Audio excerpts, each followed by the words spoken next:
முக்கியமான ஒரு கேள்வி வாலிபதையிலே. என்ன, ராமன் ஒளிந்து நின்று அம்பு போட்டு விட்டான். உங்கள் எல்லோருக்கும் அந்த கதை தெரியும். வாலி விழுந்து விட்டான். இங்காலே அவனை கொல்விக்க கூட்டிக் கொண்டு வந்த சுக்கிரியவனே அண்ணாவினுடைய நெஞ்சிலே இருந்து ரத்தம் வருகிறது என்று தெரிந்தவுடனே அவன் மயங்கி கீழே விழுந்து விடுகிறான். எல்லோரும் திகைத்து போய் நிற்கிறார்கள். ஏனென்றால் வாலி அப்பேற்பட்ட வீரன் கீழே விழுந்து கிடக்கிறான். ராமர் முதலியவர்கள் வருகிறார்கள். வாலிக்கு தன் நெஞ்சிலே யார் அம்பு போட்டார்கள் என்று தெரியாத ஒரு துடிப்பு. அந்த துடிப்பினாலே அம்பை இழுக்கிறான். அந்த அம்பு அவன் கைவயப்பட்டு நிற்கிறது. அந்த அம்பை பார்க்கிறான். அந்த அம்பு யார் போட்ட அம்பாக இருக்கும். இன்றைக்கு போலவே அன்றைக்கும் ஆயுதங்களிலே பெயர் பொதித்து வைத்திருக்கிற மரபு இருந்திருக்கிறது. அந்த அம்பை இழுத்து பார்த்தால் அதுல ராமா என்று ராமனுடைய பெயர் கிடக்கிறது. அந்த பெயரை கண்டதும் வாலிக்கு கோபமான கோபம் வருகிறது. அந்த கோபத்திலே ராமனுக்கும் வாலிக்கும் இடையிலே நடக்கிற ஒரு வாதம். அது ராமாயணம் படித்த எல்லோருக்கும் தெரிந்த வாதம் தான். அங்கே நான் எழுப்புகிற கேள்வி ஒன்று இருக்கிறது. என்னவென்றால், வாதம் தொடங்குகிறது. வாதத்தினுடைய நான் பாடல்களை சொல்லவில்லை, வாதங்கத்தினுடைய விவரம் சொல்லுகிறேன். எப்படி அந்த வாதம் தொடங்குகிறது என்றால், இந்த காட்சியிலே இருக்கிற ஒரு குழப்பம் சுட்டி காட்டுவதற்காக சொல்லுகிறேன். எப்படி வாதம் தொடங்குகிறது என்றால், வாலி சொல்லுகிறான், நீ தர்ம வழியிலே வந்தவன், தர்ம குடும்பத்திலே வந்தவன், எப்படி இந்த பிழையை விட்டாய்? என்னை நீ ஏன் மறைந்து நின்று அம்பு போட்டாய்? என் மேலே நான் இன்னொருவரோடு போர் செய்து கொண்டிருக்கிற பொழுது நீ என் மேலே எப்படி அம்பு போடலாம்? இது தர்மம் இல்லையே.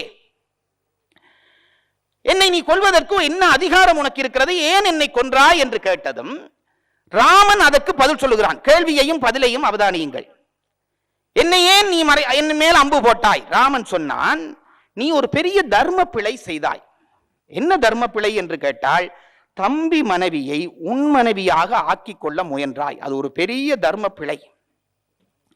மாற்றான் மனைவியை சிந்திப்பதே பிழை. கூட பிறந்த தம்பியினுடைய மனைவியை உன் மனைவி ஆக்கி கொண்டாயே, அது தர்ம பிழை அல்லவா? அந்த தர்ம பிழையை நீ செய்தபடியால் தான் உன்மேல் அம்பு போட்டேன். இதற்கு வாலி சொல்லுகிற பதில். நான் முதலிலே அந்த செய்திகளை தொகுக்கிறேன். வாலி சொல்லுகிறான், ராமா, இதெல்லாம் நீ வீண் கதை பேசுகிறாய். தர்மம், ஒழுக்கம், அன்பு இவையெல்லாம் உங்களுடைய மானுட குலத்துக்கு சொந்தமே தவிர எங்களுடைய விலங்குகளுக்கு இல்லை. எங்களுக்கு உங்களை போல தாலி இல்லை, திருமணம் இல்லை. நாங்கள் சந்தித்த இடத்திலே சந்திக்கிற பெண் குரங்குகளை கூடிவிட்டு போவோம். எங்களுக்கு இந்த ஒழுக்கம் பண்பாடு எல்லாம் கிடையாது. ஆகவே மானுட பண்பாடை வைத்துக் கொண்டு எங்களுக்குள்ளே அதை எதிர்பார்த்து என்னை கொள்கிறேன் என்று சொல்கிறாயே, அது தவறு.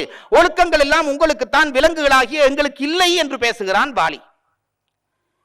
இப்போ ஒரு வாதத்துக்கு பதில் வந்து விட்டது. நீ தம்பி மனைவியை எடுத்தாய். இதுக்கு இவன் சொல்கிறான், எங்களுக்கு தம்பி மனைவி என்பதெல்லாம் இல்லை. இப்போ ராமன் சொன்னான், வாலி, நீ இப்படி பேசாதே. நீ இதுவரை பேசிய தர்மங்கள்ல இருந்து நமக்கு என்ன ஒன்று தெரிய வருகிறது என்றால், நீ ஒழுக்க நெறி முழுவதையும் தெரிந்தவன். நின்ற நன்னறி நீ அறியானறி ஒன்றும் இல்லை, உன் வாய்மை உணர்த்துமாள். நீ பேசுகிற பேச்சிலே இருந்தே தர்மம் முழுவதும் உனக்கு தெரிகிறது என்று சொல்கிறாயே. ஆகவே தர்மம் தெரிந்த நீ விலங்கல்ல, மனிதன். இப்ப வாலி என்ன செய்திருக்க வேண்டும்? ராமா, நீ என்ன சொன்னாலும் நான் விலங்குதான் என்று சொல்லி இருக்க வேண்டும். ஆனால் வாலி அதை சொல்லவில்லை. வாலி என்ன சொல்லுகிறான்? இதுதான் பாருங்க, அது மனித பலையினம். வாலிக்கு ராமன் மேல் பெரிய மதிப்பு. அந்த மதிப்புள்ள ஒருவன் இவன் தன்னை விலங்கு என்று சொல்ல, இல்லை நீ விலங்கல்ல, நீ மனிதன் என்கிறான். இப்ப வாலி நினைச்சிருந்தால், இல்லை நான் விலங்குதான் என்று சொல்லி இருந்தால் ராமன் தோற்றிருக்க வேண்டி வந்திருக்கும். ராமனுடைய பாராட்டை நிராகரிக்க வாலிக்கு சாகர நேரத்தில் கூட மனமில்லை. வாதி உடனே என்ன சொன்னான்? அப்படி நீ சொல்வது போல உண்மை என்றால் நான் மனிதன் தான் என்றால் என்று வந்த உடனேயே நான் மனிதன் என்று இவன் ஒத்துக்கொண்டான் என்று ஆகிவிட்டது. ஒத்துக்கொள்ளாமல் இருந்திருந்தால் வாலியினுடைய கேள்விக்கு ராமன் பதில் சொல்ல முடியாமல் திகைத்திருப்பான். வாலி என்ன சொன்னான்? சரி, நீ சொல்வது போல தர்மங்களை நான் தெரிந்து வைத்திருக்கிறேன் என்று வைத்துக்கொள். நான் தர்மங்களை தெரிந்தனாலே மனிதன் என்று வைத்துக்கொள். அப்படி நான் மனிதனாக உனக்கு சமமானவனாக இருந்திருந்தால் நீ ஏன் மறைந்து நின்று அம்பு போட்டாய்? நேராக வந்தல்லவா என்னை போராடி கொண்டிருக்க வேண்டும். இப்போ இரண்டாம் தரம் ராமன் தர்ம சங்கடத்திலே மூழ்கிறான். கம்பன் இந்த இடத்தை படைத்த விதம் மிக நுட்பமானது. நீ ஏன் மனிதனாகி நான் மனிதன் தான் என்று உன் வாதமே சரியானால் என் மேல் மறைந்து நின்று ஏன் அம்பு போட்டாய்? இது ஒரு கேள்வி. கம்பன் சொல்கிறான், ராமன் பதில் சொல்லாமல் தலைகுனிந்து நிற்கிறான். எல்லாம் வினாடியிலே நடக்கிறது. இந்த கேள்விக்கு பதில் சொல்ல வேண்டி இந்த கேள்வி கேட்கப்பட்டது ராமனை நோக்கி. ராமன் பதில் சொல்லவில்லை, தலைகுனிந்து பேசாமல் நிற்கிறான். அப்படி தலைகுனிந்து ராமன் நிற்கிறதை பார்த்ததும் லட்சுமணனுக்கு அது பொறுக்கவில்லை. இது நான் ராமாயணம் சொல்லுகிற இடம் இல்லை. ஆனால் அந்த இடங்களை நீங்கள் குறிக்க வேண்டும் என்பதற்காக சொல்லுகிறேன். லட்சுமணன் வாலியை கொல்லக்கூடாது என்ற எண்ணத்தோடு இருந்தவன், அது தவறு என்று நினைத்தவன்.